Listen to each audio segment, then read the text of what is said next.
Alors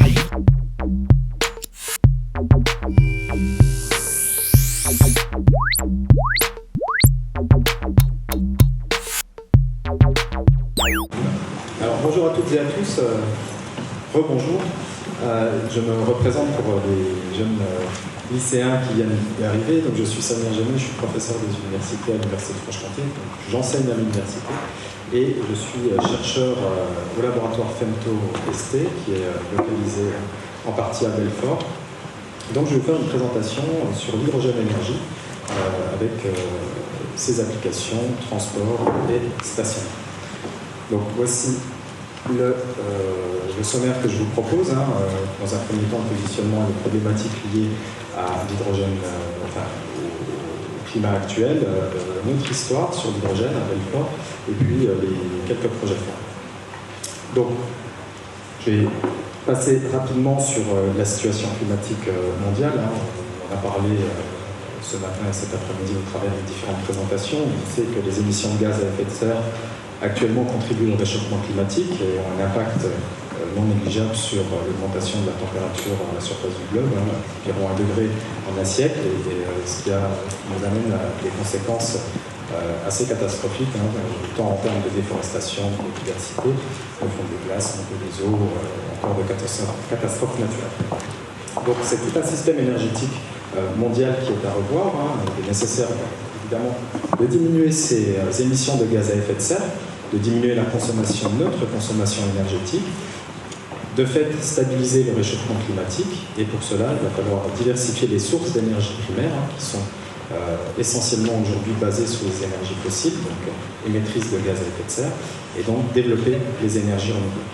Donc pour développer les vecteurs de flexibilité, il est nécessaire, pour développer les énergies renouvelables, il est nécessaire de développer des vecteurs de flexibilité pour optimiser le lien entre la production et la consommation, puisque vous savez très bien que lorsqu'on utilise les énergies renouvelables, on peut citer par exemple le solaire, les panneaux photovoltaïques ou l'éolien, la production d'énergie va dépendre du soleil ou du vent. Donc il n'y a pas toujours du soleil, il n'y a pas toujours du vent, et par contre nous, notre consommation, on en a besoin en permanence, et donc il va falloir trouver des vecteurs qui nous permettent d'optimiser le lien entre la production et la consommation. Alors parmi ces vecteurs de flexibilité, il y en a un que je vais vous présenter aujourd'hui, c'est le vecteur hydrogène. Donc est-ce un candidat pertinent? Je vais vous donner la réponse tout de suite, c'est lui, et je vais vous expliquer pourquoi. Alors, tout simplement parce que l'hydrogène, on peut le produire d'une manière propre grâce à l'électrolyse. Donc il y a différents procédés de production. Si vous regardez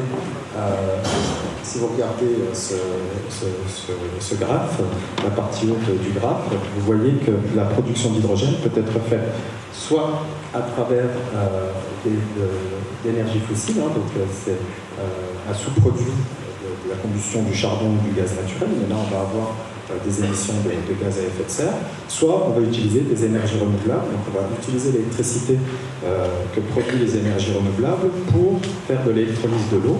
Qu'est-ce que c'est que l'électrolyse de l'eau?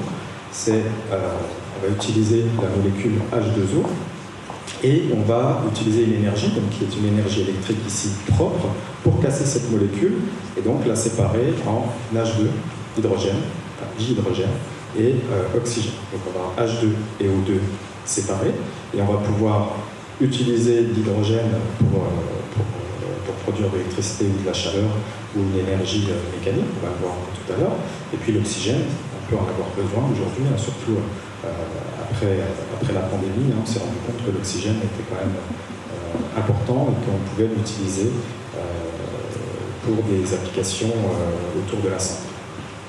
Donc, l'avantage de l'électrolyse, c'est que si on alimente avec des énergies renouvelables, on va avoir de l'hydrogène vert, qui n'est pas du tout carboné, et qu'on peut stocker pour une utilisation ultérieure. Et en plus, l'hydrogène a un haut pouvoir énergétique. Si on compare par exemple à 1 kg de gasoil, 1 kg de gasoil, dans 1 kg de gasoil, on va avoir environ 11 kWh d'énergie. Dans l'hydrogène, si je brûle 1 kg d'hydrogène, je vais avoir 3 fois plus d'énergie, soit environ 33 kWh d'énergie.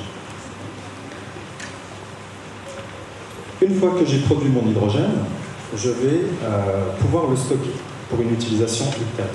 Donc ici, je vais faire comme ça. Ici, je vous ai représenté 3 types de propulsion, si on se met dans le cas d'une mobilité. Donc, un système diesel classique, donc un moteur à combustion classique, comme on l'a aujourd'hui dans nos véhicules, un système hydrogène et un système tout électrique à batterie. Et en fait, ces 3 systèmes-là vont nous permettre de parcourir environ 600 km. Donc pour parcourir aujourd'hui 600 km avec un véhicule diesel, il me faut environ 37 litres de gasoil, ce qui représente 33 kg. Et si je prends en compte le réservoir, ça représente 46 litres, un volume de 46 litres avec le réservoir, et une masse de 43 kg avec le réservoir. A l'inverse, si je prends un véhicule électrique, donc avec une énergie de 100 kWh, ce qui va me permettre d'avoir une autonomie d'environ 600 km, il me faut un volume de 360 litres de batterie, et une fois ce pack de batterie packagé avec les systèmes de refroidissement, etc., il faut un volume de 670 litres, et en termes de masse, on va avoir une masse de 830 kg. Entre les deux, on va avoir le bon compromis entre le diesel, le moteur à combustion interne, et le moteur tout électrique, c'est-à-dire on va avoir l'hydrogène, donc l'hydrogène comprimé à 700 bars pour parcourir 600 km, il me faut 6 kg d'hydrogène. On va comprimer cet hydrogène à 700 bars, et donc il nous faut des réservoirs assez résistants, et ces réservoirs sont assez lourds, et vont peser 125 kg et avoir un volume de 260 litres. Si vous avez un chiffre à retenir, sachez que pour un véhicule, pour la mobilité, il faut environ 1 kg d'hydrogène pour parcourir 100 km. L'avantage de l'hydrogène, surtout si j'ai un réservoir à 700 bars, c'est que si je veux parcourir 600 km, il va falloir que je remplisse, que je fasse une recharge de mes réservoirs, et cette recharge peut être réalisée en 3-4 minutes. Si vous prenez un véhicule électrique, si on prend, sans citer de marque, une Tesla par exemple, pour parcourir 600 km, si on n'a pas une borne à charge rapide, il nous faut entre 6 et 8 ou 9 heures de temps de charge. Donc c'est le gros avantage de l'hydrogène. Non seulement on va avoir un gain en volume, un gain en masse, et surtout un gain de temps pour la recharge du véhicule. Donc une fois que j'ai chargé, que j'ai stocké mon hydrogène, comment je vais l'utiliser? Il y a 3 grandes familles d'utilisation. Donc la mobilité avec les transports, l'habitat, et puis la partie industrielle. Donc l'hydrogène, je peux directement l'utiliser dans un moteur à combustion interne. L'avantage par rapport à un moteur à combustion interne qui va utiliser comme carburant le diesel, c'est qu'on va avoir aucune émission polluante, puisque lorsqu'on brûle de l'hydrogène, on n'obtient que de la chaleur et de l'eau. Donc soit je l'utilise dans des moteurs à combustion interne directement, soit dans des turbines avec production de forte chaleur et donc utilisation de vapeur pour produire de l'électricité via des turbines à vapeur. Nous, ce qui va nous intéresser ici, c'est de l'utiliser avec ce qu'on appelle une pile à combustible. Donc une pile à combustible, c'est un convertisseur électrochimique qui va transformer l'hydrogène et l'oxygène. On va combiner l'hydrogène et l'oxygène pour produire de l'électricité et de l'eau et de la chaleur. Donc, on a de l'hydrogène, de l'oxygène, on combine ça dans un convertisseur qui s'appelle une pile à combustible et on obtient de l'électricité, de la chaleur et de l'eau sans aucune émission polluante et sans aucune émission acoustique non plus, puisque ça ne fait quasi pas de bruit. Donc, nous, ce qui nous intéresse, c'est d'utiliser, c'est d'avoir de l'hydrogène pour la production d'électricité via une pile à combustible. Alors aujourd'hui, les piles à combustible, elles sont commercialisées. Il existe des véhicules qui sont commercialisés, qu'on peut acheter en France. Il y a certaines conditions, par exemple Toyota qui vend sa Mirai, Toyota Mirai, exige qu'il y ait une station de recharge hydrogène à moins de 100 km de son domicile. il y a un maillage qui n'est pas tout à fait optimisé encore en France, mais on y travaille et c'est en train de se développer. Le système pile à combustible a néanmoins encore quelques verrous. Je vais vous expliquer sur quoi on travaille au sein de mon laboratoire de recherche et dans d'autres laboratoires qui sont localisés en France, en Europe ou à l'international. Donc il y a un certain nombre de verrous. Le premier, c'est la durée de vie. Aujourd'hui, on a environ 3000 heures de durée de vie en conditions de transport, c'est-à-dire en conditions dynamiques, et 40 000 heures au niveau stationnaire. Donc les objectifs affichés à l'horizon 2025, 2025 c'est demain, c'est d'avoir une durée de vie de 5000 heures, donc on est tout près d'atteindre ces objectifs, et 80 000 heures pour le stationnaire. En termes d'efficacité de performance, c'est-à-dire de rendement énergétique, on est aujourd'hui plutôt autour de 45% et les objectifs à atteindre sont de 50%, c'est-à-dire qu'on va avoir 50% de perte.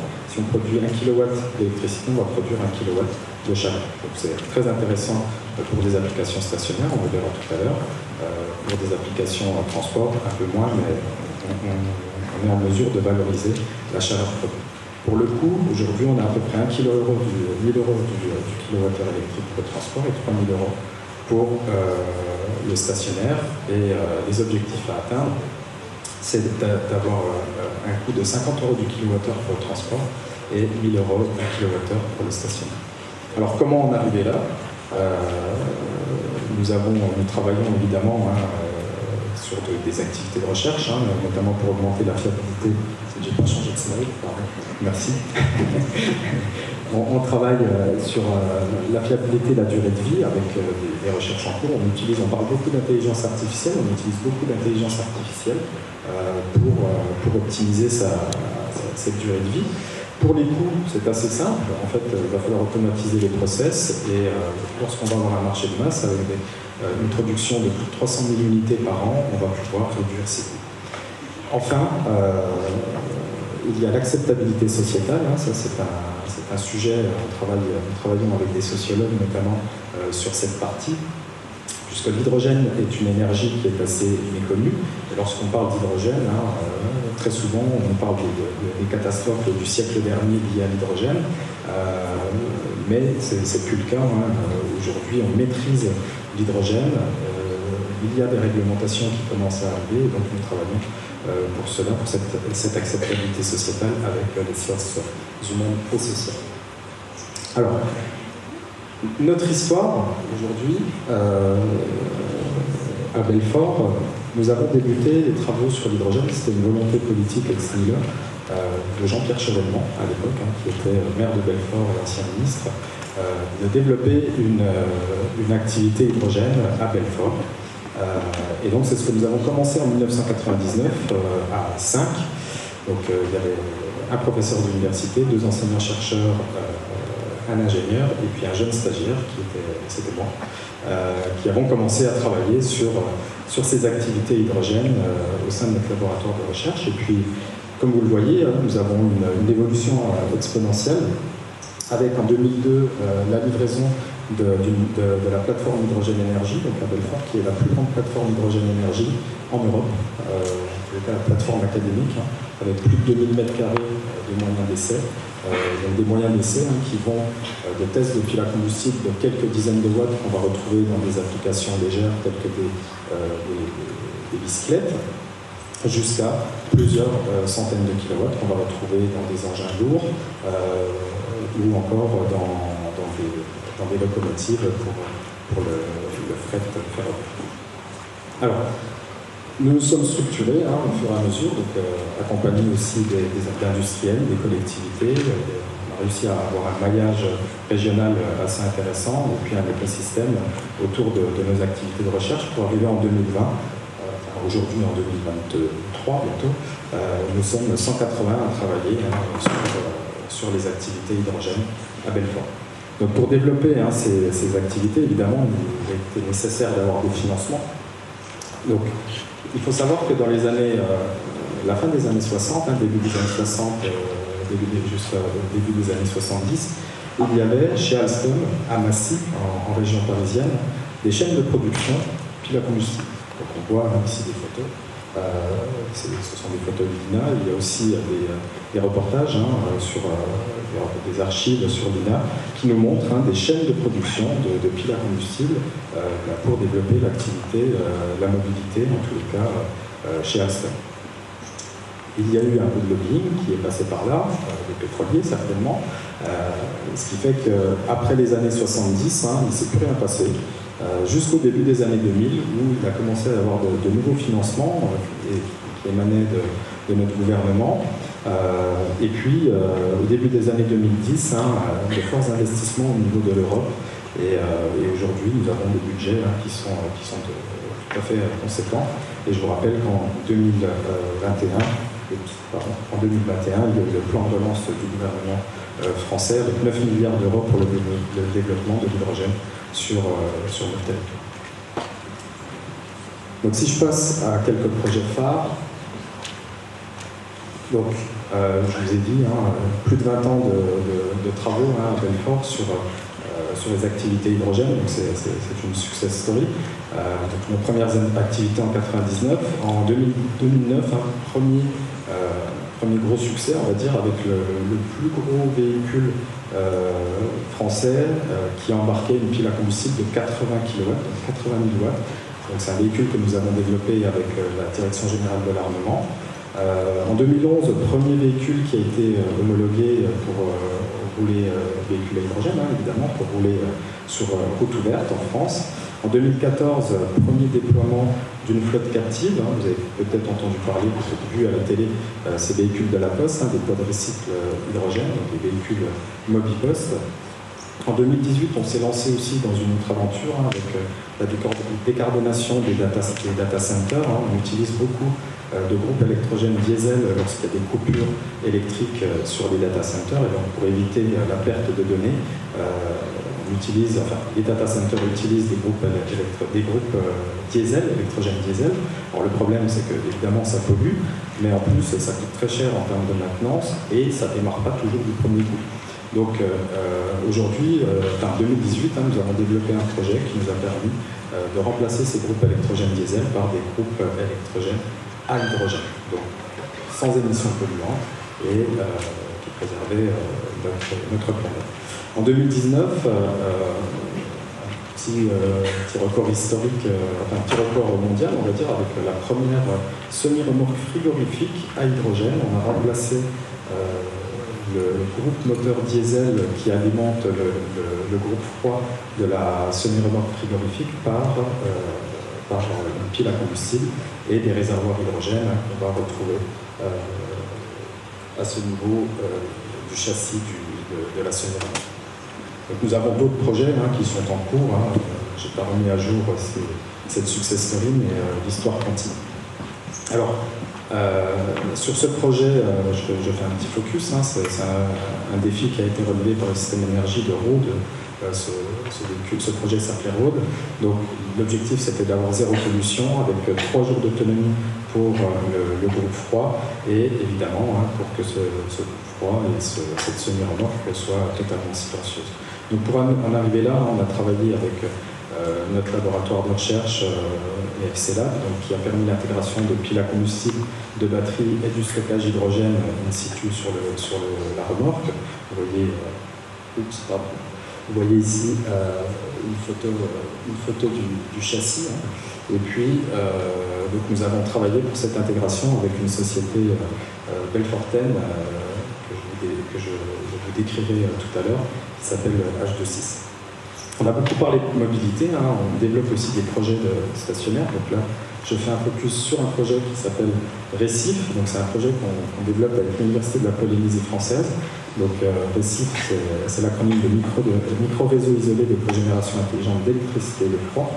Donc en fait, on intègre des sources intermittentes dans les réseaux de distribution et on gère l'intermittence face à l'équilibre production-demande d'énergie. Et le contexte régional qui est un contexte insulaire ou isolé, il y a beaucoup d'atolls qui ne sont pas reliés au réseau, à l'île de Tahiti. Donc évidemment, on utilise beaucoup de groupes électrogènes diesel, et ce qui fait qu'il y a une forte dépendance à l'importation des hydrocarbures. En plus, c'est un contexte tropical, donc on va utiliser un potentiel solaire qui est important, mais avec une forte variabilité.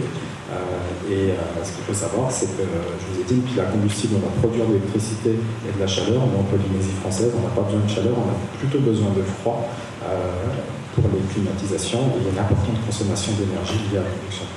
Donc le projet que nous avons proposé est le suivant. Nous utilisons en fait des panneaux solaires, des panneaux photovoltaïques qui produisent l'électricité, qu'on utilise ensuite pour produire de l'hydrogène via un électrolyseur. Cet hydrogène, on va le stocker ou l'utiliser en fonction de la demande pour produire de l'électricité via une pile à combustible. Et cette pile à combustible, comme je l'ai déjà dit, produit de l'électricité et de la chaleur. Et cette chaleur, on va la valoriser grâce à un procédé thermochimique, un procédé un peu particulier, qui va nous permettre en fait de produire du froid. Et donc ce froid, on va l'utiliser pour alimenter les climatisations. Donc voilà les deux projets que je voulais vous présenter. Et puis enfin, dernier point, donc, H26, notre pépite, je l'appelle comme ça, hein, c'est un projet, enfin, c'est une start-up qui émane de notre laboratoire, dont je suis cofondateur avec 5 autres fondateurs. Donc on est parti d'une start-up en 2017 et aujourd'hui nous sommes une PME. Donc H26 est né d'un projet de maturation technologique, issu du savoir-faire de nos 20 ans d'activité scientifique. Et c'est un projet qui a été porté par le laboratoire Fionto-ST, l'Université de Franche-Comté, la région de Bourgogne-Franche-Comté et la Société d'accélération de transfert technologique Grand Est. Aujourd'hui, on produit des groupes électrogènes hydrogène qui vont de quelques kilowatts jusqu'à 120, 130 kilowatts, donc, qui permettent une utilisation sur des micro-réseaux ou dans des écoquartiers, par exemple, en France ou à l'international. Voilà, je voudrais terminer par un petit point envers nos lycéens qui sont dans la salle. Nous avons à Belfort aussi, en plus de développer évidemment toute cette activité scientifique, il faut former les ingénieurs de demain, il faut former les techniciens de demain. Donc nous avons des formations adaptées, spécialisées sur l'hydrogène énergie. Nous avons un CMI, un cursus en master énergie, donc de Bac plus 1 à Bac plus 5. Vous êtes diplômé d'un master à la fin de ce cursus. C'est un cursus d'excellence dédié uniquement à l'hydrogène énergie, où vous êtes émergé dans nos laboratoires de recherche dès la première année. On vous envoie dans des laboratoires de recherche à l'étranger, généralement au Québec les premières années pour des problèmes de barrières de langue, mais après on vous envoie aussi aux USA, en Italie, en Europe, en Asie, chez tous nos partenaires au niveau international.